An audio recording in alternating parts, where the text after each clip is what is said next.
giờ chỉ nê lờ có ốp là pen ba lờ nó ra ở ta vì nhà cha lờ nó trâu nó mà nó khá ốp là che lờ nó sốp là yêu ta lo chu lo ca mẹ ôn đã che lỡ trốn lâu trả lời mà cứ mà bà xa lỡ nữa ra khi cho đã cho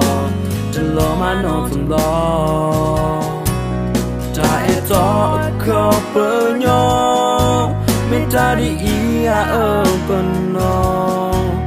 nữa ta cha e khe lỡ khe xì lỡ yêu mình đã xin nhà xì lỡ cứ ba kê nên đà ta phụ lỡ ena ta phụ lỡ lù ta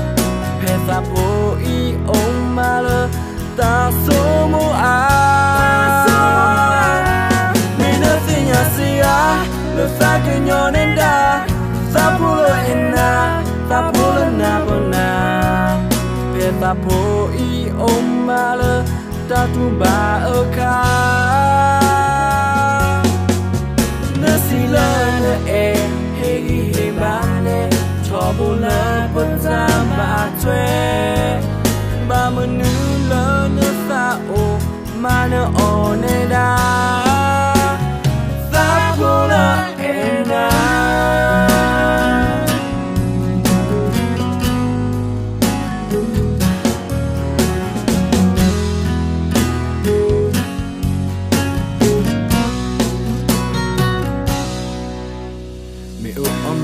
ở cứ ya ya ta mà người ta phá bà sa giờ giờ chỉ nê lờ có ốp là pen ba lờ nó ra ở ta vì nhà cha lờ nó trâu nó mà nó khá ốp là che lờ nó sốp là yêu ta lo chu lo ca mẹ ôn đã che lỡ trốn lâu trả lời mà cứ mà bà xa lỡ nó ra khi cho đã cho chân lo mà nó không lo ta e to khó bơ nhau mình ta đi ý ở bên nó nữa ta cha e khe lỡ khe xì lỡ yêu mình đã xin nhà xì lỡ cứ ba kê nên đà ta phụ lỡ ena ta phụ lỡ lù ta pe ta phụ y ôm mà lỡ ta số mô mình đã xin nhà xì lỡ ta cứ nhỏ nên đà ta phụ lỡ ena ta phụ lỡ na bờ na pe ta phụ y ôm mà lỡ ta tu ba ở khá si lơ e he he ba ne cho bu lơ bận ra ba thuê ba mươi nữ lơ nữ sa o mà nữ o ne da sa bu lơ si na sia lơ cứ ba kê ne da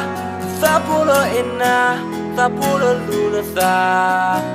pe sa po i ôm mà lơ ta số mô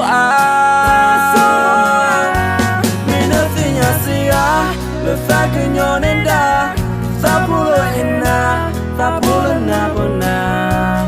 pe ta phụ y ôm mà lỡ ta tu ba ở khá nơ si lơ e he he ba ne cho bu lỡ bận ra ba thuê